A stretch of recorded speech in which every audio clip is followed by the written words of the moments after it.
Autumn has exactly started in England, and I'm walking down to that well-known Primrose Hill actually along the Regent Park. Right in front of me is the Fitzroy Road. Panicked, love-stricken, devastated Plath has been moving from these quarters to the other quarters, finding Hughes betraying on him. Often Hughes and Plath stop there on the Primrose Hill where there's the children they perhaps picnicked, and perhaps they also had their good and bad moments. So this is the Regent's Park, and on the other side is the Primrose Hill. Many of the poems that Hughes wrote and Sylvia Plath wrote actually talk about these places. As I'm walking up this place, you can see that right in front, you can see those two red color telephone boxes. Both Hughes and Sylvia Plath use a lot of this image in their poetry.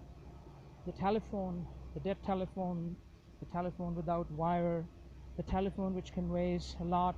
She has been mad and been madly pursuing Hughes as he has been sleeping with other women.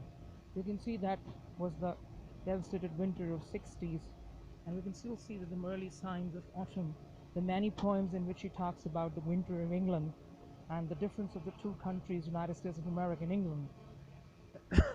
On this Primrose Hill, Hughes also conceived some of his poems, which are more nature-oriented. This is a place where they lived. As I took the pictures of the 23 Fitzroy Road, which is now private property, I've also taken an image of the cellar down the kitchen there, where Plath gassed herself, sparing her children. And the wind is really picking up. Autumn is a good time in England, the early autumn. But as time passes, it gets worse and worse because the temperatures really then go down. So, A Mad Girl's Dance, one of the poems which is about this betrayal thing and the love thing both, is also conceived there. Some of our critics have pointed out the, the landscape in that poem, which can be compared to Love Letter also. So, Plath looked after herself with her children here. This is exactly the Primrose Hill, you know, and right in front of me are those red color telephone boxes, the traditional British, telephone services, which is still functional. And these are some of the telephone boxes which Plath maddeningly used. Went there, called Hughes, held the phone, and in the poem Tulips, she talks about that poem also. And the love letter, the lost letter, which I have taught to my students at the university, is actually more or less conceived around these spaces, although there are no concrete evidence.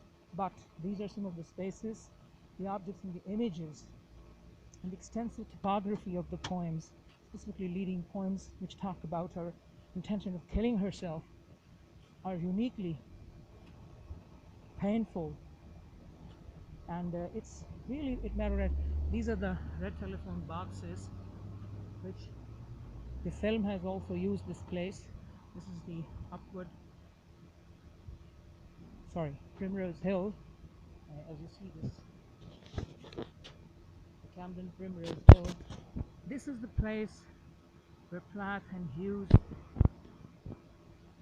came too often, even with their children. A lot of images that we find now on internet about this Primrose Hill, where she's nursing a young baby. So this whole place somehow, those who like, as I teach the poetry of Plath, so I find it myself interesting to visit some of that place where actually she killed herself. What kind of feeling the places evoke when we teach poetry.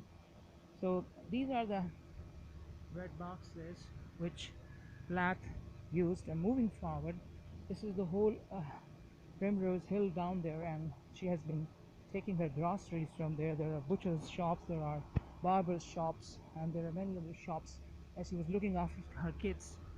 This was actually the street where she has been moving, and I think these spaces do come in her poetry quite frequently with a devastating feeling of being left alone by Hughes. So the